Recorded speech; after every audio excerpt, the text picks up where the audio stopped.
Hari itu si geng bully menjebak guru cadangan. Pertama-tama, salah satu mereka memanggil guru ke perpus, dengan alasan ada yang mau bertemu. Satunya lagi diam-diam memasukkan sesuatu ke dalam tas guru. Setiba di perpus, si guru memanggil-manggil dan tak ada siapapun di sana. Lama menunggu, dia pun keluar dari ruangan. Ternyata di dalam sudah ada siswi yang bersembunyi. Melihat si guru keluar, siswi itu segera buka-buka baju dan berantakin rambut sendiri. Dia lalu menyusul keluar sambil berteriak ketakutan. Semua orang langsung merapat mengelilingi siswi itu. Seorang guru kebetulan di sana bertanya ada apa dengannya. Siswi itu berkata si guru cowok diam-diam menyimpan foto vulgar pribadinya. Cowok bingung apa yang terjadi. Ini pasti ulah si geng bully. Si ketua bully memperlihatkan wajah kemenangan pada si guru. Mampus lo, rusak reputasi lo kan, gak bisa ngajar lagi kan. Si guru pun dipanggil ke kelas untuk menghadap kepala sekolah. Anggota geng bully lainnya juga sudah tertawa menang. Tiba-tiba si guru malah mengedip matanya mengejek mereka. Lah, gila ya? Masih bisa bercanda saat gini. Ini semua dimulai dari cerita sebelumnya. Hari itu kelas kedatangan siswa pindahan. Dia adalah seorang anak penjual ikan. Emaknya adalah seorang tunarungu. Geng bully memulai aksinya, mereka menghina siswa pindahan badannya bau amis. Tanpa pikir negatif, dengan polos siswa itu minta maaf pada mereka. Berjalannya waktu, mereka mulai have fun dengan menghajarnya. Gak cukup dengan itu, mereka juga memeras uangnya. Siswa pindahan melaporkan hal ini pada wali kelas, namun siapa sih yang mau bantu orang miskin? Di dunia ini, miskin bagaikan penyakit menular, semua orang menjauhi, gak akan ada yang auto peduli pada mereka. Wali kelas dengan enteng gak menganggap penting laporan siswa pindahan. Mengetahui dia lapor ke guru, geng bully semakin menyiksanya. Gak puas dengan begitu, mereka bahkan sengaja mendorongnya ke jalan, kan dilindas sepeda motor, hal ini supaya mendapat uang kompensasi, mungkin dari pihak asuransi. Siswa pindahan sangat tersiksa, dia pun mencoba lapor pada pihak berwajib. Nah di sini problemnya, di negeri ginseng ini ada aturan anak sekolahan di bawah umur gak bisa dihukum walaupun mereka berbuat tindak kriminal. Apalagi ini hanya sesama teman sekolahan. Polisi setempat gak menganggap penting atas pelaporannya, kasusnya kemudian dioper ke sidang sekolah. Mengetahui siswa pindahan lapor polisi, geng bully datangi ke rumahnya. Mereka mengancam akan menyakiti si emak apabila dia salah jawab di sidang besok. Pihak sekolah menggelar sidang kekerasan dengan dihadiri wali masing-masing. Ketua geng bully adalah dari keluarga kaya. Ayahnya gak pernah tahu perihal sidang ginian, biasanya yang hadir adalah paman. Dan ini bukan hanya sekali dia di sidang. Setiap ada pelaporan, walinya selalu gonta-ganti paman yang berbeda. Dengan begitu, siswa pindahan terpaksa mengaku cedera atas kelalaian sendiri.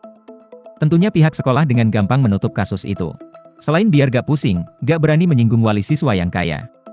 Saat malam hari tiba, dia hanya bisa menangis, dia ingin akhiri semua penderitaan ini, tiba-tiba nemu iklan jasa taksi mewah. Dia pun mencoba menelepon.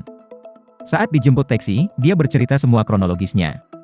Kemudian seperti biasa dia dikasih pilihan apakah mau membalas dendam atau gak. Selanjutnya diproses tim taksi dengan cek background semua orang yang terlibat dalam kasus ini. Bagaimana supaya bisa terjun ke sekolah? Mereka mulai dari si wali kelas ini. Cowok pura-pura salah ambil orderan makan, kemudian dia menaruh obat sakit perut pada makanan itu, alhasil dia pun cuti seminggu. Nah, sekarang cowok menyamar sebagai guru pengganti sementara. Hari pertama cowok masuk kelas, geng bully langsung menyepelekannya, baru saja jam pelajaran dimulai, mereka langsung pergi. Saat jam break, mereka langsung menghadang cowok, dan berteriak menuduh dia memukul siswa. Dompetnya kemudian direbut dan semua uang di dalam diambil. Ini baru awal, cowok membiarkan mereka menang dulu. Geng bully ini punya kebiasaan bayar pemulung untuk belikan rokok di minimarket, karena anak di bawah umur dilarang membeli rokok di situ. Terus mereka berhura-hura di pub dengan rokok dan uang yang biasa mereka peras. Uang yang dikumpulin kemudian disetor pada mafia-mafia setempat. Dan selama ini paman yang beda-beda ikut sidang sekolah itu ternyata adalah mafia bayarannya. Begitulah rupanya kegiatan mereka. Suatu hari saat geng bully lagi ngebully seorang siswa di kamar mandi, mereka mengancam agar mau diajak dilindas sepeda motor supaya dapat uang kompensasi. Cowok keluar dari toilet pura-pura gak tahu apa-apa. Dia mengajak siswa itu pergi dengan alasan ada yang mau dibicarakan. Dari situ geng bully mulai dendam. Mereka mulai merencanakan sesuatu. Pagi itu sebelum ke sekolah, mereka minta seorang kakek bantu belikan rokok seperti biasanya. Kakek itu langsung ngeluarin sekoper rokok. Wow senang hati, tanpa pikir panjang, mereka langsung membeli sebungkus rokok. Setiba di sekolah geng bully mulai aksinya, cowok dijebak ke perpus, tercium sesuatu yang mencurigakan, cowok meletakkan hidden kamera sebelum pergi. Cewek hacker memantau apa yang berlangsung dari kamera, tim teknisi juga memantau gerak-gerik si ketua geng, dia terlihat di perpus sedang memaksa seorang siswi untuk berskenario. Siswi itu awalnya menolak, tapi karena takut dengan ancamannya, akhirnya mau gak mau dituruti. Sekarang saatnya hacker beraksi, dia dandan seperti anak sekolahan, dan masuk sekolah dengan santai, dia menuju ke kantor guru, dengan sangat natural dia mengambil buku jebakan dari tas cowok, kemudian menuju ke kelas dan menaruh buku itu ke dalam tas si ketua geng. Si hacker lalu menelepon kepala sekolah sambil nangis-nangis. Selesai tugas penting, hacker kemudian join kerumunan dan mengancam siswi dengan foto bersama si ketua geng. Cowok dipanggil kepala sekolah untuk razia kelas, didapatkan buku dan foto vulgar dari tas si ketua geng. Kok bisa begini? Si ketua sangat marah. Saat pulang sekolah, belum lagi reda emosinya. Mereka melihat si kakek penjual rokok ditangkap polisi atas kasus penjualan ganja. Apa? Ternyata yang tadi pagi mereka beli adalah ganja? Memang kalau sudah nyangkut narkoba, semua orang juga takut, karena hukumannya cukup berat. Mereka langsung mengubur ganja itu di hutan. Besoknya saat masuk kelas, si ketua bully sudah kasih perintah, semua orang harus mencuekin si guru pengganti itu, toh dia hanya sisa beberapa hari saja di sana. Pada saat si guru mulai mengajar, si ketua bully langsung memancing guru agar memukulnya. Mereka sudah siap-siap merekam momen itu. Ya sudah kalau gak mau baca dari buku, pelajaran kali ini cowok mainkan video saja. Dan video yang ditayang tak lain adalah video si geng bully lagi mengubur ganja. Suasana kelas langsung riuh. Cowok pura-pura gak tahu apa yang terjadi. Sementara si geng bully sudah mau copot jantungnya. Cowok pura-pura salah putar video, lalu secepatnya matikan TV. Mereka sudah ketakutan, tapi dengan slow cowok cerita kemarin pas lagi ngerekam pemandangan, malah kerekam mereka. Dia berjanji gak akan kasih tahu siapa-siapa. Geng bully resah, mereka balik ke hutan mau musnahkan barang yang mereka kubur. Lah, kok hilang? Cowok menelepon dan berkata itu barang sudah dia ambil, pikir-pikir, lebih baik serahin pada pihak berwajib saja. Mereka bagaikan semut di dalam panci panas, resah gak bisa buat apa-apa. Sampai di rumah, cowok sedang kongkowu dengan ayah, alasannya lagi kunjungan rumah. Sekarang mereka makin ketakutan. Cowok berbuat semena-mena di kamarnya, dan membalas pada mereka seperti yang biasa mereka lakukan pada yang lain.